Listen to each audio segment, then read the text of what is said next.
Sustainability and the desire to assess positive long-term outcomes is very much a part of the modern-day design process, particularly with public buildings, large public buildings, like stadiums or grandstands or racecourses. So I've been asked to come along today and talk about environmental sustainability, which does also, from an architect's point of view, includes social and economic sustainability as well. So I've been asked to come along and talk about that today, and also to see if there's any lessons we can learn from the design of other sports facilities that can be applied to our racecourse industry. So firstly, Populous, my company, it's a global sports design specialist company. It's got offices in the United States, the United Kingdom, and Australia. We've been designing race courses for over 50 years, up to just recently the design of the Ascot race course. Yeah, can you still hear me? Yeah. Which is one of our most recent and high-profile projects. But we're better known for our work on sports projects, football stadiums and things like that. We've done over 2,000 major sports projects in the last 40 years or so. So sustainability. This is just a diagram from the UK showing that about half of the energy that our society uses is actually used in buildings, mostly in the operation of buildings, but also operation and construction of buildings. And if you compare that to transportation at only 15%, you see the amount of energy that our buildings do use. And as a consequence, even in the areas of sports design, we find that governments are now legislating for the types of designs that we do in order to enforce us to use less energy and come up with more sustainable solutions. The first major sports event or major sports project to focus on sustainability was the Sydney Olympics, what they termed the Green Olympics. If you look at the Sydney Olympic Stadium, here it was 115,000 seats. It's commonly thought of as the first green stadium. Water from the roof was caught and recycled and stored in water tanks and used to irrigate the pitch and to flush toilets. We used convective natural ventilation through our lift cores and stair cores to try to naturally cool some of the spaces. Other issues were like building systems, life cycle assessment. Every piece of material that was applied to that building had to go through a thorough life cycle assessment designed to last a minimum of 25 years. Advanced waste management systems, water conservation measures, efficient energy use, passive ventilation and natural lighting. These things are all fairly standard now, but when that building was designed in around 1993, 94, these were not so much cutting edge, but the first time they were being applied to buildings on a large scale. Solar shading, this is also a picture of that building. Now we're finding in the design of some of our stadiums, we're looking for things, take it one step further, green walls. One of the first projects where that was experimented with was the Brit Oval facade in London, where we've got some green trellis work going there. Now you see cities like Singapore, green walls, green roofs everywhere. And these are also, they're large buildings, so where we can't get natural light in through openings or windows, we can do things like bring down these light tubes into the heart of the building using, or we use LED lights, much more efficient than our standard lighting or our old-style lighting, incandescence, even fluorescence. And we now look at using, well, a lot of sports buildings are also becoming power generators in a way. We look at renewable energy like solar cells. Here is a flexible thin film photovoltaic that we can apply actually to the roofs of these buildings. But there is a fundamental difference between, say, stadiums, grandstands, racecourse buildings, and that of, say, office buildings or houses. During over a 50-year period, grandstands, which are used probably only 4 hours a week, the main grandstand. Over a 50-year period, that probably only comes to about 2 years of use over 50 years. Compare that to an office building open 12 hours a day, 6 days a week, which has probably got a 25-year use out of 50 years. Or your house, which may even have 50 years out of 50 years. So there's a fundamental difference when it comes to the use of energy over the operational period of your building, over a 50-year operational period. See the green stripe through the middle there? That's the operational energy that a typical building uses. If we look at the graph down the bottom, the green area is the operational energy that a stadium or a grandstand might use because it's not being used so much of the time. So in these types of buildings, we have to focus more on what we call saving embodied energy, or the embodied energy or the carbon energy that's used during construction. That's just a diagram. That we have to focus on using less energy to actually make the buildings. Say, for example, one steel girder that runs the whole way around a major stadium or the length of a major grandstand. What have we got there? 158 tons can light 4,000 20-watt lights for 1.5 years. So in terms of, that's just one of the steel beams that we've got out of the many thousands of steel beams that are running around a major building. We look at, with our engineering consultants, we look at the amount of embodied energy in all the major building materials that we use. Okay, and here you see that highly processed materials such as aluminium and stainless steel and steel use a lot more carbon, use a lot more energy to create. However, you can also build much lighter structures than you could, say, with concrete. So we have to find the balance for that. Inventive, high-tech structures that use a lot less material versus concrete or bricks, which use a lot less embodied energy, but they're a lot heavier. Or we can look at hybrid structures using timber, lightweight timber and cable structures and things like that. And this is the way that we are heading more, particularly in the smaller venues, not the really large venues. There are issues like fireproofing and things as well. But this is a diagram that shows, and I think if you just look at the light blue line, this is a diagram about the size of roof and what is the most efficient way to build that roof using different materials. So the light blue line shows a concrete cantilever. And you see when the number of seats, that roughly translates into the span of the roof. When the span of the roof is maybe 20 meters, concrete is a very efficient material to use. But as you get up to a span of 50 to 60 meters, it's one of the least efficient materials to use. And you find things like cable structures and lightweight structures, even though the embodied energy in those materials costs a lot more, when the spans are a lot longer and they're a lot lighter, they become more efficient. So, but that's sustainability of building materials. Now, what we say is that real sustainability is actually about being useful. You can build the cheapest, cheapest, lowest cost carbon stadium in the world, but if nobody uses it, that's a complete waste of resources. So the key really is in any buildings that we design as architects, they've got to be used. They've got to be useful. And here's a picture of, so Wembley, it's a football stadium, but even though it's used quite frequently for football, it's also the operators, the managers like to use it for as many different things as possible. Car racing, religious events, different types of footballs, concerts. And as architects, you know, we have to design the building so that it can be adapted to those different uses. This is the Sapporo Dome in Japan. It's got a floating football pitch that actually floats inside and turns around and rotates 90 degrees so it can be used for both baseball and football. So that's one example of increasing the use. This is an indoor arena in Europe. Here the grass can be taken out and it's a concrete floor so they can use it for concerts and other events that would otherwise kill the grass. We move our seats in and out, called retractable seating, various solutions to that.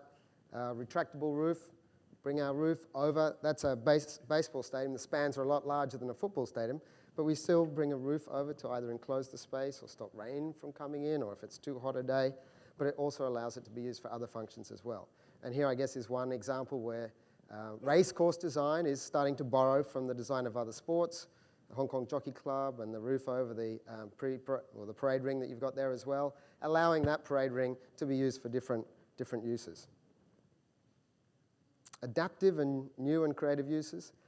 This is an interesting project. It's the Millennium Dome in London. It was built for the Millennium at a cost of £1 billion.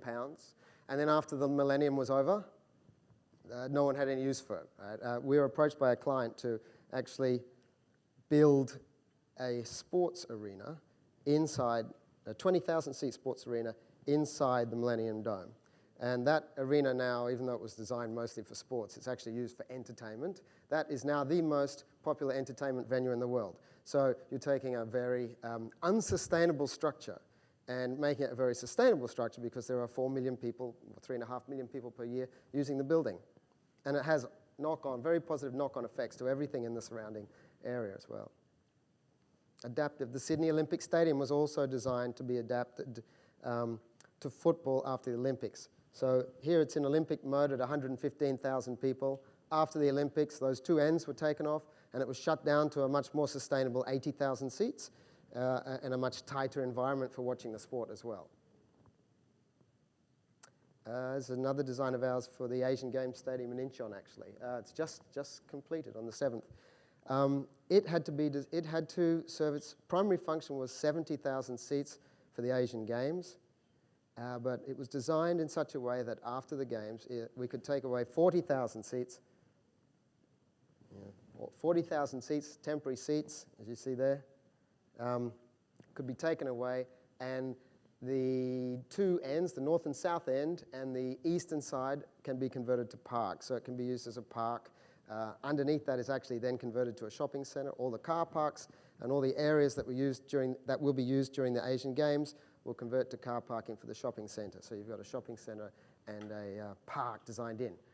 And it's not, and it's designed, and these sort of things you have to actually design in pre-design. You can't come along afterwards and try and squeeze a shopping centre into a stadium like in Beijing or something like that. You have to actually think about these things before they occur. One more project and another example of trying to make things have better use, more sustainable. We were asked to design a 40,000-seat baseball dome right in the heart of Taipei. That's Taipei 101, you can see in the foreground. Most people know that very, very rarely will that stadium be full of 40,000 people coming to watch baseball. So we, well, firstly, we encouraged our clients, they didn't need much encouragement, to surround it with a lot of commercial development. There's a large shopping centre attached to it there, and there's 3 stories of car parking and hotels, etc. around it. So that's it in section. And it's also designed as it's really a 40,000-seat concert hall within a shopping centre. So the blue area you see is the shopping centre, the shopping mall. The orange area is the area which is specifically for the stadium, and the yellow area is the combined areas. So you've got things like car parks, can be used for both. You've got escalators, service cores, energy generators, and things like that. That all helps to try and make what would otherwise be an empty and very unsustainable 40,000-seat dome, make it more sustainable. And perhaps there is a lesson here for some of the race courses, particularly race courses that have been around a long period of time. They're iconic structures. They're often built in very high value or inner city locations like Happy Valley. They've got inbuilt transport networks, existing infrastructure. All of these things are like great facilities that we can use for other uses as well. I mean, it's probably contentious with most clubs, but that is one way. If you have a race course and your racing numbers are declining, your money's declining, is to think about how your race course clubhouse can be used for other activities as well. Take, for instance, Randwick, another older race course in Australia. We did some planning studies on it about 10 years ago. It's really well located. It's in a great part of the city, and as a consequence, it has embarked upon a festivals program, building upon its spring racing carnivals, and I think it's something like now 60% of the revenue that the club gets is from non-racing activities. We've done some work with Rosehill. It's the same thing. Rosehill's looking to bring in other sort of maybe more commercial activities to try and make their racecourse more sustainable. So how am I going for time? We've got 5 more minutes? Okay, 5 more minutes. Just some lessons from the London Olympics. It made as a centerpiece to its profile to the world, it made sustainability the centerpiece. And that's a combination of environmental, economic, and social sustainability. Our populace, actually, we worked on the master planning of it, so we were there about 12 years ago for that, the main stadium, and all the temporary facilities as well. So it's been a big part of our company's life for the last 10 years. The first thing, this is the social map of London in the 1948. And all those different colours are different, well, villages almost, different communities. And it's in the East End of London, and different families, different communities, they're all a little bit different. So the first thing the master plan did was to take into account and try to understand what all those different communities were.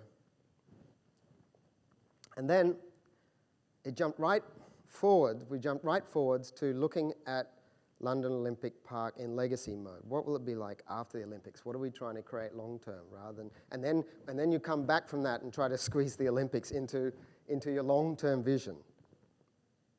And it becomes a way of thinking, you know. Currently, before the Olympics, it was in the East End of London, very industrial area, low life expectancy and things like that. So part of the plan for the London Olympics was to take that wasteland, take that industrial land, and to create London's biggest new green park in the last 100 years.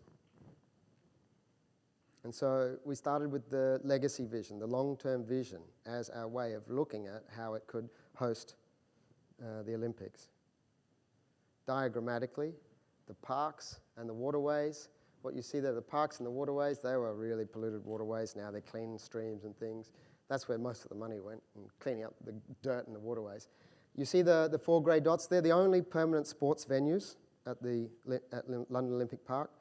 Those are the grey buildings. That's a shopping centre, that's housing up on the top left, and there's a power generation plant down the bottom.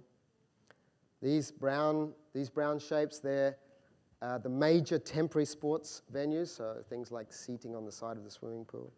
And then all those buildings, they're all temporary buildings, 130 temporary buildings, just on this one side alone, if I take it back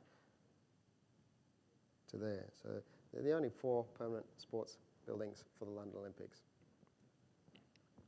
If we look at just the name of all the facilities for the Olympics, the orange box, they're the permanent facilities, and the brown box, they're the temporary ones. If we look at the amount of temporary building, which we call overlay area, and temporary seating, that's London Olympics on the right, Sydney Olympics on the left, Athens and Beijing in the middle. So it was very much focused on temporary buildings. And, you know, there were some interesting things that came out of that. They studied Barcelona and the fact that you can use the Olympics to showcase your city. And then discover that, you know, temporary buildings don't have the same rules and regulations associated with them as permanent structures. So right at the end of St James's Park, right next to Buckingham Palace, we're able to put the beach volleyball circuit. You would never be able to do that in a million years otherwise if it was a permanent structure. So there's some really interesting advantages with temporary structures.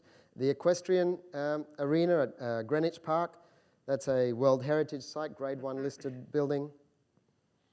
Also, with the right camera lens, you can shoot the rest of London in the background. There's the park. You can see the temporary arena in the foreground. That's what it looked like during the Olympics. An early sketch of that. Did things also at Lord's Cricket Ground. I won't stay on that. So just coming back to now, how can we use some of those ideas in the design of race courses? Well, we try to all the time. This was Ascot, right? You see the main grandstand building there. It accommodates, well, depends whether you mean inside or outside. Let's say 10,000 people in the main grandstand. But the terraces, where we have our temporary facilities, the terraces can accommodate perhaps another 50,000 people outside. So we design the internal building to make it smaller. If you design for the whole 60, 70,000 people, it's going to cost you too much, and it's not going to be sustainable as well. This is a smaller little boutique race course in Asia. The grandstand itself, the air-conditioned part, just 2,000 to 3,000 seats in the air-conditioned part. We want it to be, you know, high value, and partly that's reflected by the fact that say 30 weekends a year, that's pretty well the number of people that they're getting to the races each time. I say 5,000 because there's people underneath there. So 30 times a year, 30 weekends per year, 5,000. But then once per year, they expect to get 35,000 for their big carnival day. So that's what actually drove the design of this. And it also saves a lot of money. You can spend more of that money on your grandstand building itself. So in conclusion, sustainability from a designer's point of view, and not many architects will tell you this, but we would say build as little as possible. That's the key to it. And also what we've learned from the London Olympics is that focusing on sustainability when it's a very public event actually not only is good for publicity, but it created a very exciting and fairly generous sort of event. And everybody liked it. And I think that was a big difference and uniqueness of the London Olympics.